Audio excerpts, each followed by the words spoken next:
नमस्कार छात्र दोस्तों। आज की क्लास में हम लोग भारत छोड़ो आंदोलन क्विट इंडिया मूवमेंट के विषय में पढ़ेंगे। इसमें हम लोग संपूर्ण भारत छोड़ो आंदोलन को पढ़ रहे होंगे। इस क्लास के अंतर्गत इस क्लास को करने के पश्चात आपको भारत छोड़ो आंदोलन से बनने वाले सभी प्रश्न मिल जाएंगे। इसके बाद आपको भारत छोड़ो आंदोलन जो मॉडर्न हिस्ट्री का एक बहुत बड़ा पार्ट है, इसके लिए कहीं से भी कुछ पढ़ने की आवश्यकता नहीं है। इससे हर लगभग सभी एग्ज़ाम में क्वेश्चन बनते हैं। तो आप लोग मोटा मोटी देख लीजिए कि हम लोग इसमें कहाँ से और क्या क्या पढ़ेंगे। सबसे पहले हम लोग दोस्तों इसमें कम्युनियल अवार्ड को पढ़ेंगे, पूना पैक्ट को पढ़ेंगे, भारत सरकार अधिनियम 1935 में क्या हुआ था, कांग्रेस अधिवेशन को पढ़ेंगे, सेकेंड वर्ल्ड वार को पढ़ेंगे, अगस्ता प्रस्ताव को पढ़ेंगे, क्रिप्स मिशन को पढ़ेंगे, क्विट इंडिया मूवमेंट को पढ़ेंगे, भारतीय राष्ट्रीय सेना को पढ़ेंगे और लास्ट में हम लोग कैबिनेट मिशन योजना जो आई, जो भारत छोड़ो आंदोलन का सबसे अंतिम टॉपिक है, बिंदु है, उसके विषय में हम लोग जानेंगे। चलिए बिना किसी विलंब के हम लोग दोस्तों प्रारंभ करते हैं। तो सबसे पहला हमारा है कम्युनियल अवार्ड। क्या है कम्युनियल अवार्ड? तो ध्यान से देखिएगा, ये दोस्तों अपने चैनल का लोगो है। आप अगर चैनल को भी सब्सक्राइब नहीं किए हैं तो दोस्तों आपसे निवेदन है लाइक एवं सब्सक्राइब कर लें, ताकि ऐसी ही महत्वपूर्ण क्लासेस आपको बिना किसी विलंब के मिलती रहें। चलिए दोस्तों प्रारंभ करते हैं। तो कम्युनियल अवार्ड क्या था? ये जो है 1932 में आया। इसके जो वायसराय थे उस समय रामसे मैकडोनाल्ड था। इसके अंतर्गत दलित वर्गों के लिए अलग इलेक्ट्रोड यानी कि अलग निर्वाचन के लिए मांग की गई। तो कम्युनियल अवार्ड किससे संबंधित था? तो ये संबंधित था दलित वर्गों के लिए अलग इलेक्ट्रोड से। नेक्स्ट आया दोस्तों पूना पैक्ट। पूना पैक्ट में क्या हुआ, ध्यान से देखिएगा। पूना पैक्ट के अंतर्गत पूना पैक्ट आया 1932 में। तो पहला ही प्रश्न बनता है कि पूना पैक्ट घटना कब घटित हुई? तो 1932 में। पूना पैक्ट जो हुआ वो डॉक्टर भीमराव अंबेडकर और महात्मा गांधी जी के बीच हुआ। अच्छा, इन दोनों के बीच में जो पैचअप कराया था, इनकी बीच में जो मध्यस्थता निभाने की भूमिका की, उसको किया महामना मदन मोहन मालवीय ने। तो पूछा जाता है कि डॉक्टर भीमराव अंबेडकर और गांधी जी के बीच में पैचअप किसने कराया था? तो मदन मोहन मालवीय ने। ये जो हुई थी इनकी भेंट, वो कहाँ हुई थी? उस समय गांधी जी जेल में थे पूना के, तो पूना के यरवदा जेल में। तो इसीलिए इस पूना की यरवदा जेल में यह घटना हुई, इसलिए इस घटना को पूना पैक्ट के नाम से जाना जाता है। आगे चलते हैं। नेक्स्ट है दोस्तों भारत सरकार अधिनियम। देखिए क्रमवार हम पढ़ेंगे। हम फिर आपसे बता देते हैं कि इससे बाहर आपको प्रश्न नहीं मिलेंगे। आप ये समझ लीजिए कि महामैराथन का शॉर्ट नोट्स है, ठीक है, जिसको हम लोग बिल्कुल ये फ्लो चार्ट मेथड से पढ़ रहे हैं दोस्तों। ऐसी क्लास आपने पढ़ा नहीं होगा। नेक्स्ट है दोस्तों भारत सरकार अधिनियम 1935। इसमें क्या हुआ? इसके अंतर्गत प्रांतों में द्वैध शासन को समाप्त कर दिया गया। क्या कर दिया गया? जो प्रांतों में पहले से द्वैध शासन लागू था उसको समाप्त कर दिया गया।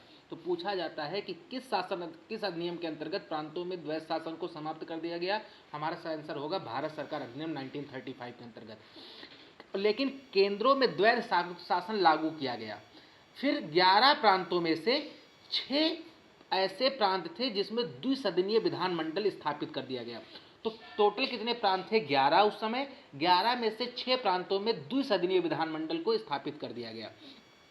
अगली घटना घटती है दोस्तों भारत सरकार अधिनियम के बाद कांग्रेस अधिवेशन होता है 1936 के अंतर्गत। तो इसमें कांग्रेस अधिवेशन के अंतर्गत क्या हुआ? 1936 में लखनऊ में कांग्रेस का अधिवेशन होता है। इसमें क्या होता है? इसमें अखिल भारतीय किसान सभा 1936 में जो गठित होती है, इसके अध्यक्ष स्वामी सहजानंद सरस्वती को बनाया जाता है। तो सबसे पहला यही प्रश्न बनता है कि अखिल भारतीय किसान सभा का आयोजन कहाँ किया गया था? यूपी पेट 2023 में ये पूछा गया था, तो ये लखनऊ में किया गया। इसके अध्यक्ष कौन थे? तो स्वामी सहजानंद सरस्वती थे। नेक्स्ट है दोस्तों कांग्रेस सोशलिस्ट पार्टी का गठन हुआ 1936 के लखनऊ अधिवेशन के अंतर्गत। इसमें जेपी नारायण, राम मनोहर लोहिया, एमएन देव और मीनू मसानी, जिन्हें मीनू महानी भी कहा जाता है, इनके द्वारा कांग्रेस सोशलिस्ट पार्टी का गठन किया गया। तो इन नेताओं के नाम भी आप गौर से देख लीजिए। फिर अगली घटना होती है दोस्तों 1937 में फैजपुर अधिवेशन होता है।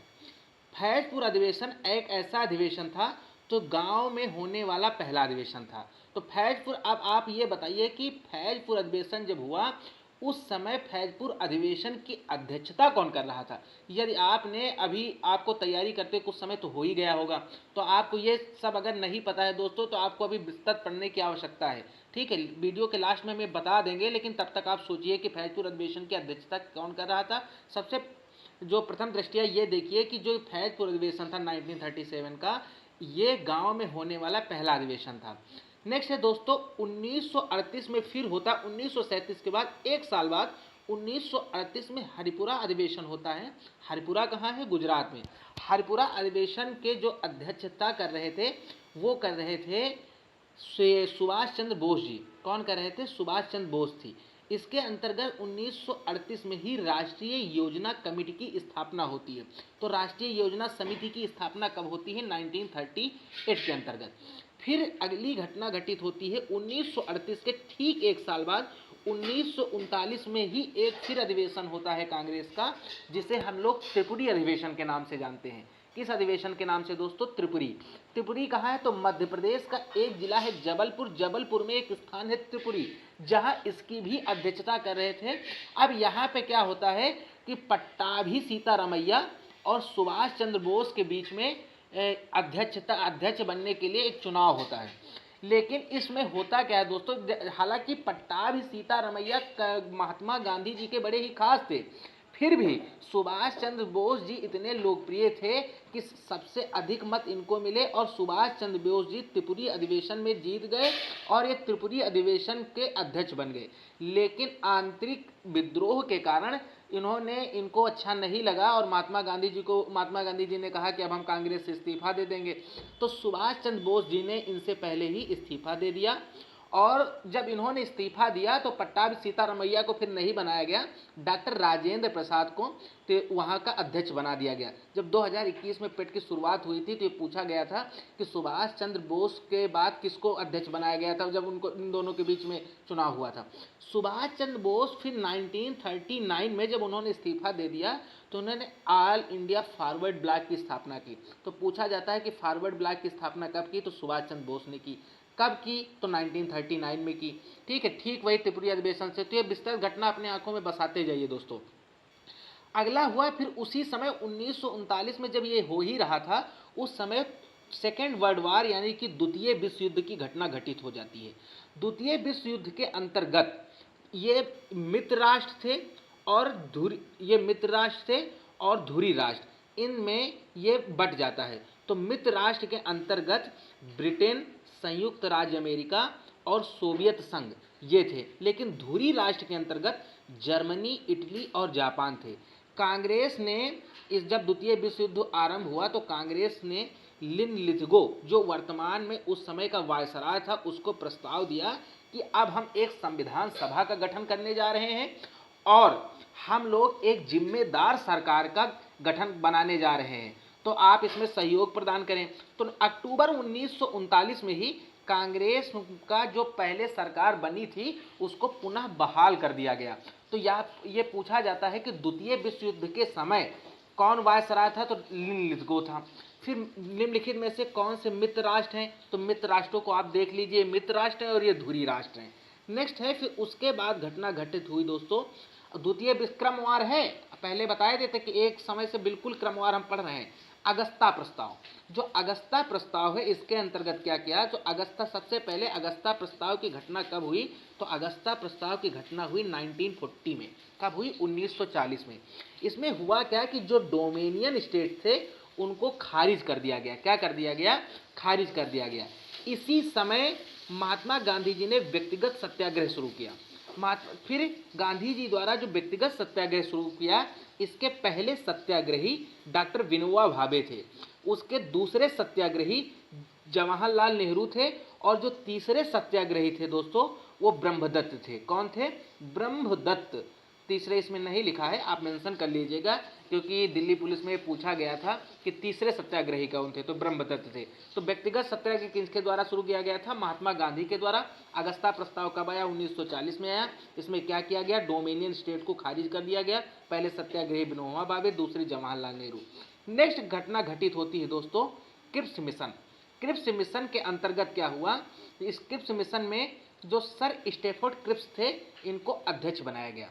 इसमें डोमिनियन स्टेट को क्या कर दिया गया, खारिज कर दिया गया। तो ये अगस्ता प्रस्ताव में खारिज कर दिया गया था, लेकिन जो शेष रह गए थे उनको क्रिप्स मिशन के अंतर्गत भी खारिज कर दिया गया। अगली घटना घटित होती है दोस्तों भारत छोड़ो आंदोलन यानी कि क्विट इंडिया मूवमेंट की। भारत छोड़ो आंदोलन यानी कि क्विट इंडिया मूवमेंट की। तो जो भारत छोड़ो आंदोलन की घटना है वो कब घटित होती है, तो 1942 में घटित होती है, 1942 को। अब आप बताइए कि आप क्या एग्जैक्ट डेट बता सकते हैं क्या? 8 अगस्त 1942 को घटित हुई थी। अब पहले दिन सभी नेता, जब यह शुरू हुआ तो इसके पहले ही दिन सभी नेताओं को गिरफ्तार कर लिया गया। गांधी जी को कहाँ रखा गया, जवाहरलाल नेहरू को कहाँ रखा गया, सरोजिनी नायडू को कहाँ रखा गया, इनसे भी प्रश्न पूछे जाते हैं, तो कृपया इनको भी देख लीजिएगा। ये क्या था, एक नेतृत्व विहीन आंदोलन था।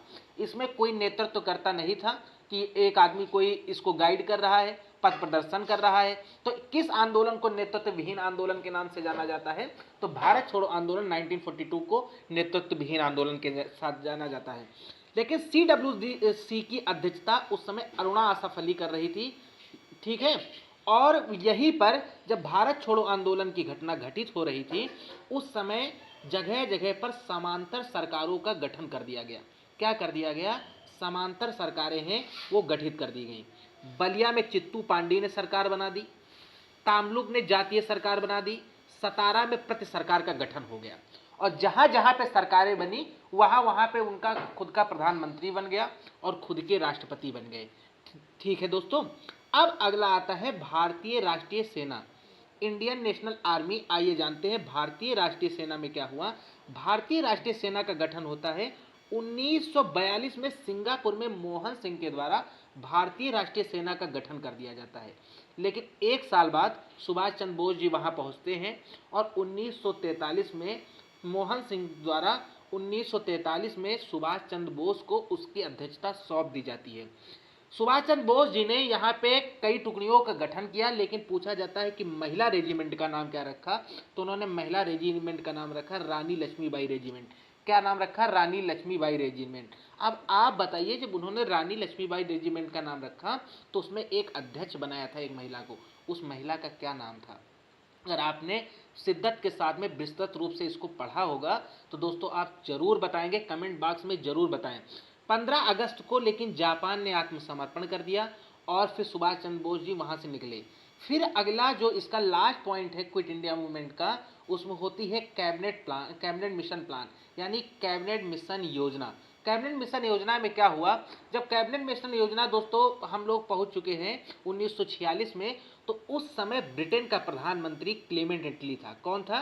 Clement Italy. क्लेमेंट इटली यही वो लेबर पार्टी का। तो इन्होंने क्या किया, उन्होंने 3 सदस्यीय जो वो सदस्य थे उनको गठन किया। उन्होंने कहा जाइए भारत और वहाँ पे एक संविधान सभा का गठन कीजिए और वहाँ का जो उन लोग मांग कर रहे हैं उसको समझिए। तो उन सदस्यों के अंतर्गत जो व्यक्ति थे उसमें स्टोफेट क्रिप्स थे, एवी अलेक्जेंडर थे और पैथिक लॉरेंस थे। तो कौन कौन से थे ये नाम भी पूछ लिए जाते हैं, कितने सदस्य आए थे ये भी पूछ लिया जाता है। कब घटित हुई, तो 1946 में कैबिनेट मिशन योजना घटित हुआ। फिर इसी समय मुस्लिम लीग ने डायरेक्ट एक्शन डे मनाया यानी कि प्रत्यक्ष कार्रवाई दिवस मनाया। 16 अगस्त 1946 को जिन्ना के नेतृत्व में मुस्लिम लीग ने प्रत्यक्ष कार्रवाई दिवस मनाया। और फिर अगली घटना होती है दोस्तों कैबिनेट मिशन योजना के अंतर्गत ही भारत स्वतंत्रता अधिनियम 1947।